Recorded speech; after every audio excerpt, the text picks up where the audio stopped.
Menurut statistik, hanya 1 dari 5.000 orang yang bisa mencapai usia 100 tahun. Pesepeda tertua di Tour de France, Henri Paré, berusia 50 tahun pada tahun 1904. Dia menyelesaikan lomba di posisi ke-11. Tapi ada seseorang yang mengalahkan kedua rekor tersebut, baik dari segi umur maupun dalam hal bersepeda. Dia adalah Gustaf Håkansson, alias Stallfarfar, yang diterjemahkan dari bahasa Swedia menjadi kakek baja. Omong-omong, aku jelas bukan keturunan Swedia, jadi sulit untuk melafalkan nama-namanya dengan benar, tapi setidaknya aku sudah berusaha. Maaf kalau masih salah. Oke, kita lanjut. Juli 1951, Swedia, kompetisi bersepeda tahunan Sverige Loppet. Kontes ini masih ada dan akan diadakan lagi pada Agustus 2023. Pria bernama Gustaf, seorang sopir bus biasa dari kota Helsingborg, Swedia, memutuskan untuk ikut serta dalam kontes bersepeda yang bernama Sverige Loppet dengan rute dari Haparanda ke Ista. Haparanda berada di bagian paling utara Swedia, sangat dekat dengan perbatasan Finlandia, dan penduduknya bisa berbahasa Swedia dan Finlandia. Dan Ista berada di bagian paling selatan Swedia. Kamu sudah paham sekarang? Tur sepeda ini melintasi seluruh negeri. Jarak antara kedua kota ini sekitar 1.626 km menurut Google Maps. Kedengarannya gila untuk perjalanan bersepeda. Tapi cerita ini masih berlanjut. Gustaf nggak diizinkan untuk berpartisipasi dalam kompetisi ini. Dia sudah berusia 66 tahun pada tahun 1951 dan usia maksimal peserta adalah 40 tahun. Dia diberitahu bahwa usianya sudah terlalu tua untuk mengikuti lomba dan oleh karena itu pendaftarannya ditolak. Tapi dia nggak peduli dengan semua formalitas dan perkataan panitia. Alih-alih menerima penolakan itu, Gustaf tetap ikut memulai lomba nggak lama setelah peserta resmi terakhir berangkat. Secara resmi, dia nggak termasuk di antara para atlet yang berlomba. Selain itu, semua peserta mengenakan kaos dengan label nomor yang nggak dimiliki Gustaf pada awalnya, karena dia nggak diizinkan untuk ikut serta dalam lomba. Itu bukan masalah besar bagi sang kakek baja. Dia menulis angka 0 besar di kaosnya untuk menandai nomor pesertanya. Dia mungkin melakukannya untuk menunjukkan kepada semua orang bahwa dia serius dengan niatnya untuk berpartisipasi dan agar nggak terlihat mencolok, dia mengenakan seragam seadanya. Satu lagi yang jadi alasan pihak penyelenggara nggak menyetujui keikutsertaan Gustaf adalah penampilannya. Masalahnya, Gustaf memiliki jenggot putih panjang yang membuatnya terlihat jauh lebih tua dari usianya. Lihatlah foto ini. Dia kelihatan seperti penyihir dari kisah fantasi, bukan? Jenggotnya begitu panjang hingga hampir menutupi nomor pesertanya. Ada 50 peserta lainnya, semuanya berusia setengah dari usianya. Ditambah lagi, mereka memiliki peralatan yang lebih sesuai untuk kompetisi seperti itu. Sebaliknya, Gustaf nggak punya peralatan profesional. Dia hanya punya roadster dengan spatbor, lampu depan, dan yang mengejutkan, sebuah keranjang. Lihatlah foto ini. Sepeda Gustaf sangat berbeda dengan sepeda para peserta lain.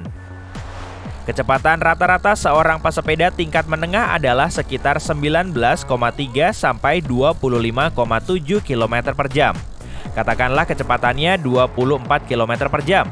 Untuk menempuh jarak antara Haparanda dan Ista, pesepeda tersebut membutuhkan waktu 67 jam atau hampir 3 hari. Dan ini belum termasuk waktu tidur atau makan. Tapi itu cuma teori. Gak ada seorang pun yang bisa bersepeda selama 3 hari berturut-turut tanpa berhenti. Gustaf membutuhkan waktu 6 hari, 14 jam, dan 20 menit untuk menempuh jarak tersebut. Kita nggak tahu berapa kecepatannya mengayuh sepeda, tapi kita tahu pasti bahwa dia nggak hanya berhasil menyelesaikannya, tapi bahkan juga melewati garis finish 24 jam sebelum kontestan lainnya. Sementara semua peserta lain beristirahat dan tidur, sang kakek baja terus mengayuh sepedanya hingga 3 hari berturut-turut tanpa tidur. Tampaknya stamina bukan soal usia, tapi soal tekad ya. Meski begitu, beberapa orang mungkin akan mengatakan Gustaf curang. Masalahnya, semua pembalap resmi diharuskan untuk tidur. Itu adalah salah satu aturan dasar selama kompetisi. Ada pos pemeriksaan khusus di mana para pembalap akan bertemu di penghujung hari untuk beristirahat dan tidur. keesokan paginya, dalam keadaan segar dan penuh energi, mereka bisa lanjut mengayuh sepeda.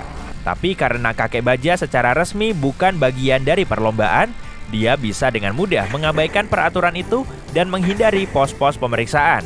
Dan memang itulah yang dia lakukan. Awalnya ada jarak antara Gustav dan peserta lainnya, tapi pos-pos pemeriksaan itu membantunya meninggalkan semua pembalap lain. Jadi, ketika para peserta resmi bersantai di pos pemeriksaan, Gustav hanya butuh waktu 1 jam untuk beristirahat, dan segera setelah waktu istirahatnya selesai, dia pun melanjutkan perjalanan. Segera setelah kompetisi dimulai, aksi kakek baja ini tersebar luas. Gak ada yang percaya bahwa seorang pria tua dan rapuh bisa melakukan semua itu. Beberapa orang khawatir apakah dia akan sanggup bertahan. Kecepatan Gustav ternyata sangat baik dan orang-orang bertanya-tanya berapa lama dia akan mempertahankannya. 1 hari berlalu, 2 hari berlalu, tapi Gustav gak mau menyerah. Dia mengayuh sepedanya sekuat tenaga, seolah-olah gak peduli sama sekali dengan semua kebutuhan dasar seorang manusia. Kabarnya dia hanya tidur selama 5 jam dalam 3 hari. Pada suatu titik, di Souderham, polisi mencoba meyakinkannya untuk beristirahat dan bahkan melakukan pemeriksaan medis. Seperti yang mungkin sudah kamu duga, pemeriksaan medis membuktikan bahwa Gustav dalam kondisi sehat, sehingga dia terus mengayuh sepedanya. Semua saingannya tertinggal jauh di belakang kakek baja, dan sepertinya gak ada satupun di dunia ini yang bisa mencegahnya untuk memenangkan lomba. Hanya tersisa sekitar 700 meter lagi menuju garis finish ketika sesuatu yang tak terduga terjadi. Kita sudah tahu bahwa Gustav nggak punya perlengkapan profesional. Dia hanya punya sepedanya. Sepeda itu berfungsi dengan baik, tapi tiba-tiba ketika hanya tinggal 800 meter lagi, bannya kempes. Kamu mungkin berpikir bahwa itu adalah masalah besar, tapi Gustav tenang saja. Dia berhasil menyelesaikan balapan meski dengan ban kempes. Itu ada triknya. Untuk melanjutkan balapan, dia turun dari sepedanya. Tinggal beberapa meter lagi, Gustav sudah bisa melihat garis finish. Dia menaiki sepedanya lagi untuk melewati garis finish. Dia unggul 24 jam dari semua peserta lainnya. Meskipun kemenangannya nggak resmi, hal itu mengundang respon publik yang cukup besar.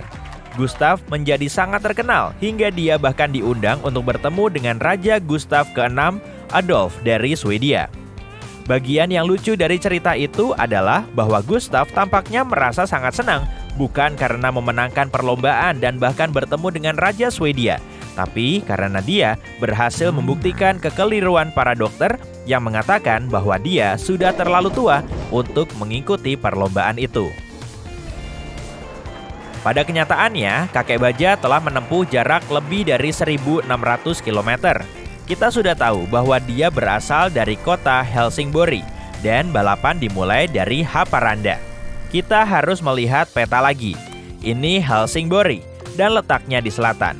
Haparanda ada di bagian paling utara. Benar, akan jauh lebih mudah jika balapan dimulai dari Ista, bukan berakhir di sana. Jadi menurut Google Maps, dia sebenarnya telah berkendara lebih dari 1.600 km.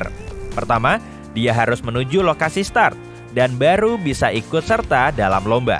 Setidaknya dia nggak butuh waktu lama untuk pulang setelah menyelesaikan lomba. Ini bukan satu-satunya balapan yang dia ikuti. Pada tahun 1927, saat berusia 42 tahun, dia menaklukkan pegunungan Swedia bagian utara dengan bersepeda. Kabarnya, dia juga pernah bersepeda ke Yerusalem pada tahun 1959 saat menginjak usia 70-an. Dia juga memecahkan rekor lain sebagai artis rekaman tertua pada saat itu. Ya, dia pernah mereka beberapa lagu. Dia juga muncul dalam beberapa iklan. Masih ada satu rekor lagi. Seperti yang sudah kamu ketahui, dia adalah seorang centenarian dan hidup selama 101 tahun. Tapi, rekor ini dipecahkan oleh istrinya, Maria, yang hidup selama 105 tahun. Saat ini, bahkan ada sebuah pameran permanen yang dinamai Stallfarfar di Johannemuseet Skurup. Sekarang, siapa yang terlalu tua buat ikut berkompetisi? Aku jadi ingin makan bola-bola daging khas Swedia sekarang.